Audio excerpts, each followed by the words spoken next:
Existe un concepto mundial que habla sobre la idea de que una persona no se define de manera excluyente por el lugar o territorio en el que nace, sino que forma parte de un todo, de todo el planeta, y que como tal, su identidad no puede ser delimitada geográfica o físicamente impuesta por el hombre. Ciudadanía mundial. Ser un ciudadano mundial implica que es capaz de sentirse parte de todo el globo, entendido como el hogar de toda la población humana. Si bien es un concepto actual y mundial, también lo es el Internet. El Internet influye, en gran medida, sobre casi todos los ámbitos de la sociedad, que nos ofrece una comunicación sin barreras, que no tenga en cuenta el espacio, ni fronteras, distancias o sociedades. Internet en sí mismo no comunica, pero es un medio, lo que se llama un canal de comunicación. Al igual que el aire es un canal para la lengua hablada. ¿Cómo imaginar que en apenas 20 años sería un invento tan imprescindible como el teléfono o la televisión? Si bien el Internet nos permite experimentar un mundo virtual sin fronteras, sin limitaciones sobre el lenguaje, acceso a información infinita y finita, el Internet es, entonces, un medio cosmopolita, un ciudadano del mundo.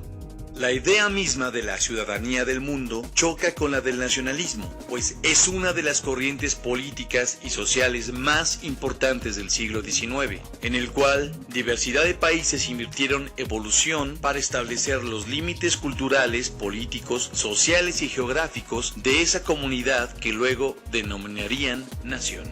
Una nación como lo es México, en donde sus ciudadanos son de sangre caliente, que tienen vicios y defectos, motivaciones, pasiones y sentimientos que los guían constantemente frente a un sistema nacionalista en el que hay herramientas mundiales.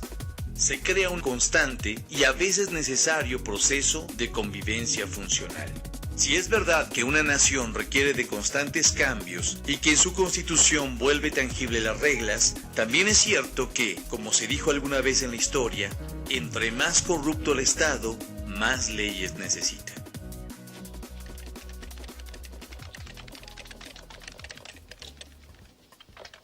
El 1 de diciembre del 2012, siendo las 11:18 de la mañana, Enrique Peña Nieto recibió la banda presidencial y tomó protesta de ley ante el Congreso de la Unión como presidente de los Estados Unidos mexicanos. Un día después, Peña Nieto firmó el Pacto por México junto con los representantes de las tres principales fuerzas políticas del país. Este proyecto busca la aprobación de reformas que no han sido transitadas por la falta de acuerdos. En este se menciona la importancia de impulsar la reforma educativa, de telecomunicaciones y la Ley Nacional de Responsabilidad Hacendaria y Deuda Pública. Casi 2 meses después, el 23 de enero del 2013, se presentó la iniciativa Internet para Todos, teniendo como principales argumentos el crear una red pública de Internet a nivel nacional, que sea gratuita, sin fines de lucro y con protección de tus datos personales. Todo esto aprovechando la fibra óptica que ya tiene la Comisión Federal de Electricidad, CFE, y ampliando sus redes para que las comunidades marginadas también cuenten con este servicio.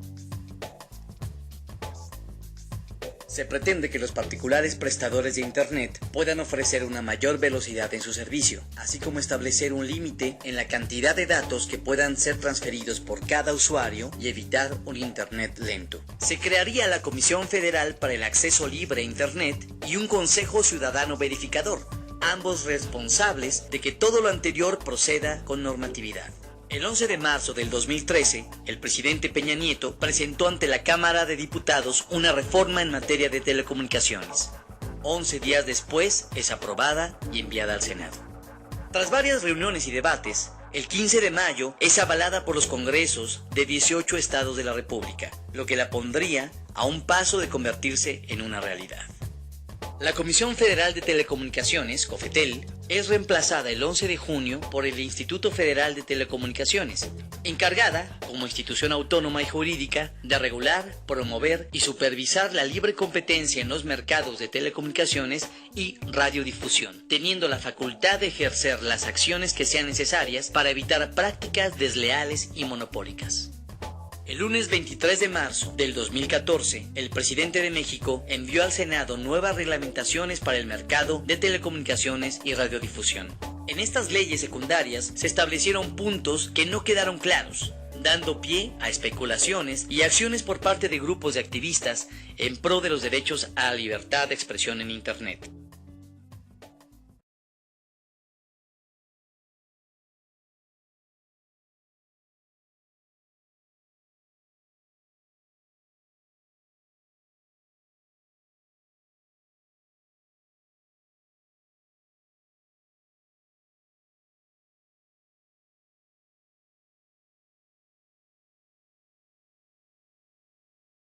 Universalizar el Internet es importante, pero eso te abre otra complejidad, que es quién va a dar el servicio y qué intereses están buscando.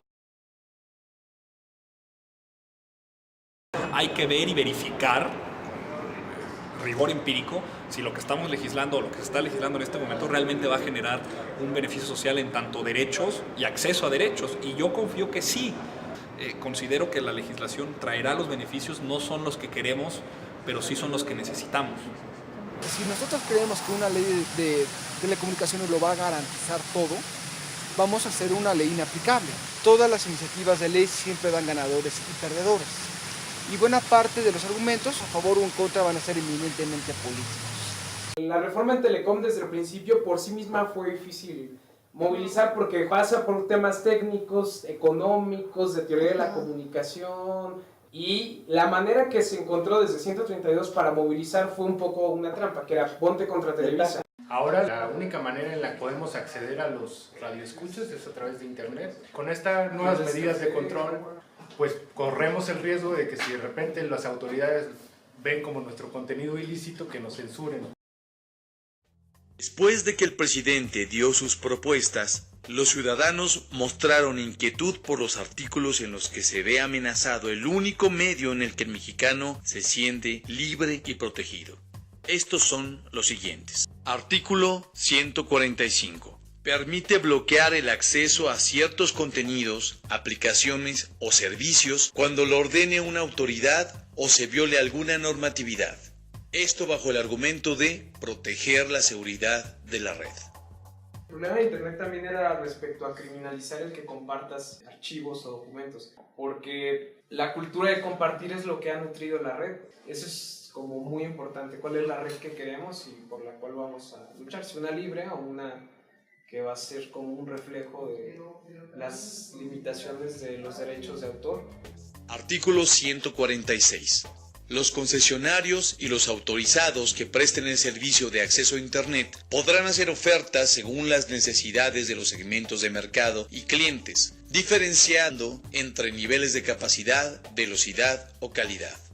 Hay una amenaza que este derecho se convierta en un servicio y una oferta de mercado, es decir, que los proveedores de servicios ahora puedan discriminar contenido, velocidad y calidad a un sector particular del mercado simplemente por una lógica comercial, viola naturalmente este principio que llamamos neutralidad de red y viola a su vez el principio del gran igualador que es el Internet. Habrá que ver cómo la negociación se desarrolla a partir de ya lo que estamos haciendo en comisiones o lo que están haciendo los senadores en comisiones y lo que llega a ser el pleno después para ver si este principio se respeta. Si hacemos que la lógica comercial prevalezca por encima de la lógica social, es decir, la que garantiza derechos, lo mismo que discutimos ahorita a Carlos Slim o a Televisa, es lo que si se mantiene tal como está el artículo 146 de términos de neutralidad de red, es lo que en 20 años vamos a estar discutiendo, porque además el sector de las telecomunicaciones está yendo hacia ese lado. El Internet es una oportunidad de mercado que reduce el costo, reduce casi al mínimo los costos y que permite una explotación y una explosión comercial brutal, cosa que ya no va a tener ni la televisión ni cualquier otro medio de comunicación.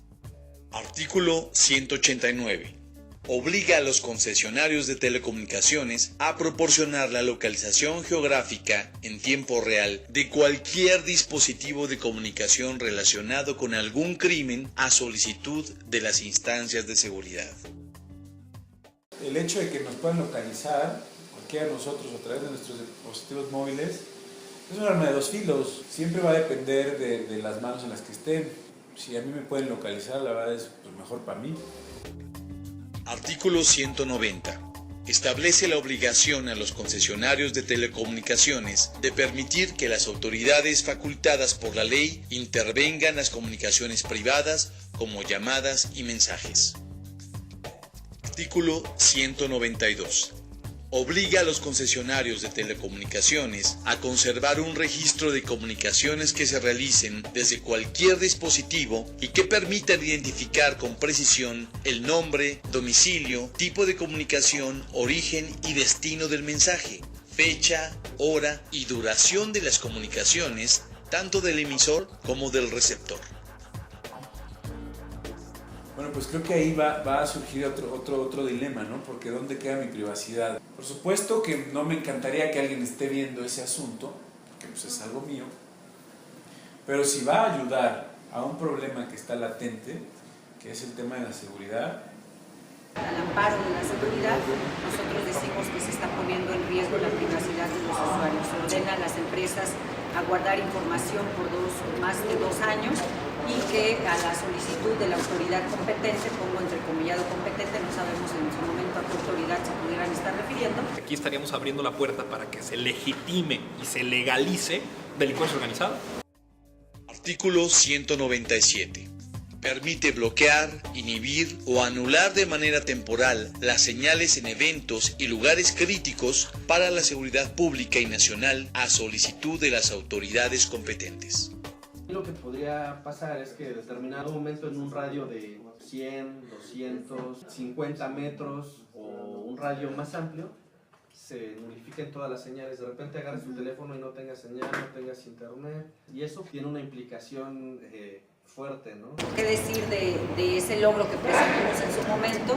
El avance en los medios públicos, un tema que nos interesa porque son pues, los que se ocupan de la formación de principios, valores en nuestra sociedad. Habíamos planteado y presumido un logro al respecto. Nada viene de avance en esa materia. Hablamos de darle voz a las comunidades indígenas, hablamos de este logro. Bueno, hoy hay un retroceso también importante, no se les permite en la realidad hacerse de recursos de financiamiento para poder avanzar. Hay algunos senadores de Acción Nacional que van con la propuesta presidencial y habemos otros que lo continuamos viendo por los ciudadanos principalmente, y en esa razón pues se consiste la diferencia de criterios. Nuevas pugnas políticas, ¿por qué? Porque va a haber nuevos concesionarios, va a haber nuevas participaciones, va a haber nuevos pleitos. Quiero que siga México.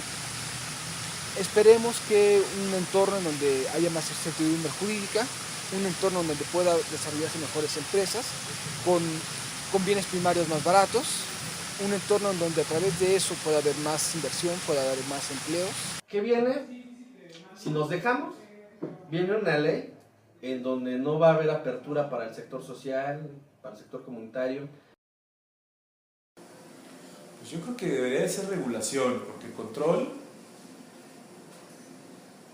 me suena como que ellos van a tener el poder, alguien va a tener el poder. Y cuando regulas, pues simplemente es como entra bajo estos parámetros, siempre y cuando siga existiendo libertad de expresión, libertad de uso. Yo creo que eso es importante. Todos los gobiernos desde que hay civilización quieren presentarse como confiables. Esa es parte de su chamba. El problema es si nosotros nos creemos que cualquier gobierno puede ser confiable. La democracia se basa en la eterna desconfianza de los gobernantes. Sean quien sean, venga del gobierno que venga. Puede sonar muy crudo, puede sonar muy racionalista, pero la democracia es un juego de individuos. La democracia es un juego en donde debemos estar siempre al tanto. Si creemos que vamos a confiar en un gobierno algún día, estamos tomando el problema por el lado equivocado.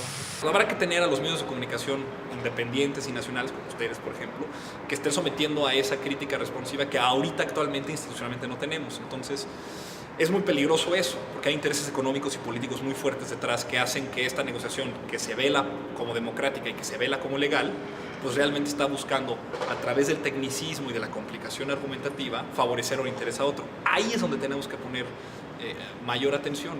Pues, ¿qué negocian? Pues dinero, posiciones de poder, contubernio político, eso es lo que se negocia.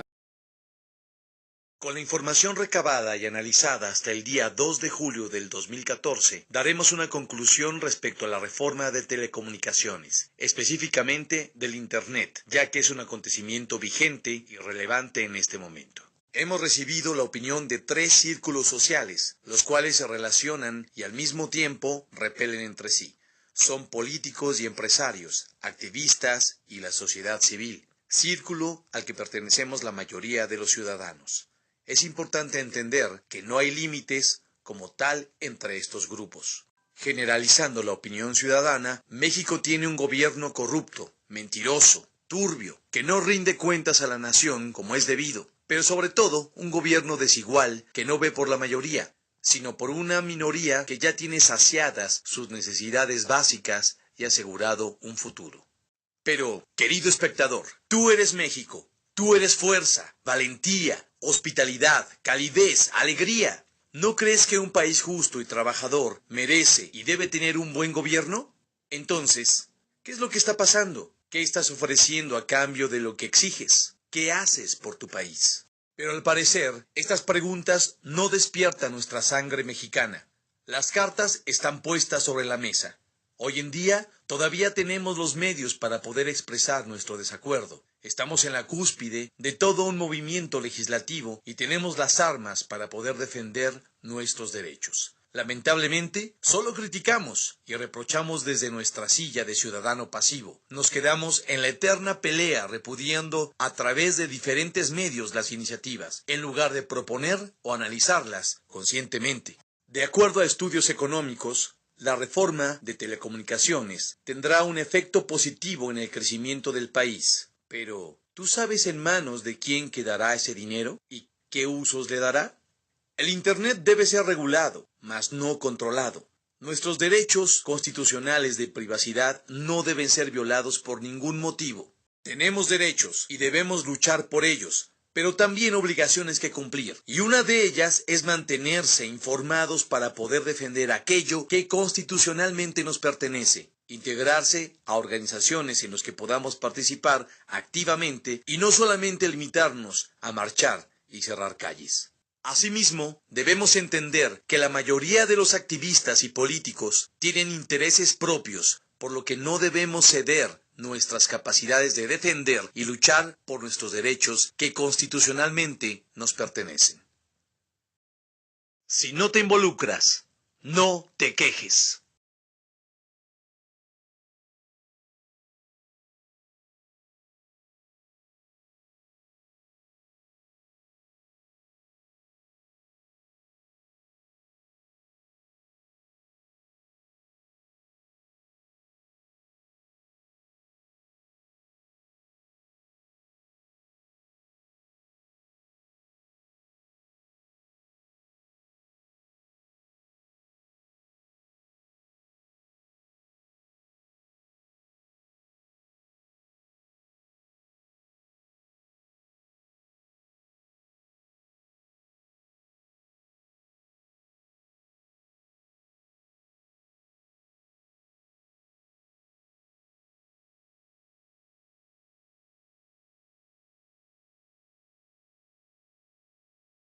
Un ciudadano del mundo. La idea misma de la ciudadanía del mundo choca con la del nacionalismo, pues es una de las corrientes políticas y sociales más importantes del siglo XIX, en el cual diversidad de países invirtieron evolución para establecer los límites culturales, políticos, sociales y geográficos de esa comunidad que luego denominarían nación. Una nación como lo es México, en donde sus ciudadanos son de sangre caliente, que tienen vicios y defectos, motivaciones, pasiones y sentimientos que los guían constantemente frente a un sistema nacionalista en el que hay herramientas mundiales. Se crea un constante y a veces necesario proceso de convivencia funcional. Si es verdad que una nación requiere de constantes cambios y que en su constitución vuelve tangible las reglas, también es cierto que, como se dijo alguna vez en la historia, entre más corrupto el Estado, más leyes necesita.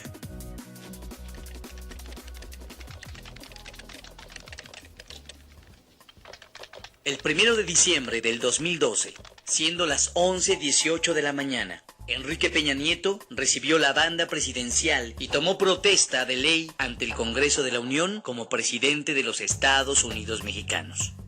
Un día después, Peña Nieto firmó el Pacto por México junto con los representantes de las tres principales fuerzas políticas del país.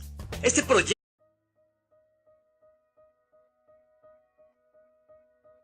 existe un concepto mundial que habla sobre la idea de que una persona no se define de manera excluyente por el lugar o territorio en el que nace, sino que forma parte de un todo, de todo el planeta, y que como tal, su identidad no puede ser delimitada geográfica o físicamente impuesta por el hombre.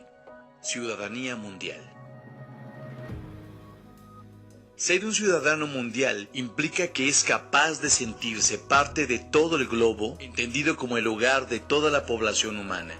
Si bien es un concepto actual y mundial, también lo es el Internet.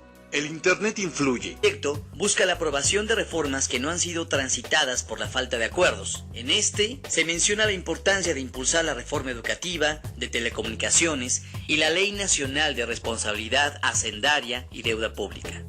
Casi 2 meses después, el 23 de enero del 2013, se presentó la iniciativa Internet para Todos, teniendo como principales argumentos el crear una red pública de Internet a nivel nacional, que sea gratuita, sin fines de lucro y con protección de tus datos personales. Todo esto aprovechando la fibra óptica que ya tiene la Comisión Federal de Electricidad, CFE, y ampliando sus redes para que las comunidades marginadas también cuenten con este servicio. En gran medida, sobre casi todos los ámbitos de la sociedad, que nos ofrece una comunicación sin barreras, que no tenga en cuenta el espacio, ni fronteras, distancias o sociedades. Internet en sí mismo no comunica, pero es un medio, lo que se llama un canal de comunicación. Al igual que el aire es un canal para la lengua hablada. ¿Cómo imaginar que en apenas 20 años sería un invento tan imprescindible como el teléfono o la televisión? Si bien el Internet nos permite experimentar un mundo virtual sin fronteras, sin limitaciones sobre el lenguaje, acceso a información infinita y finita, el Internet es, entonces, un medio cosmopolita.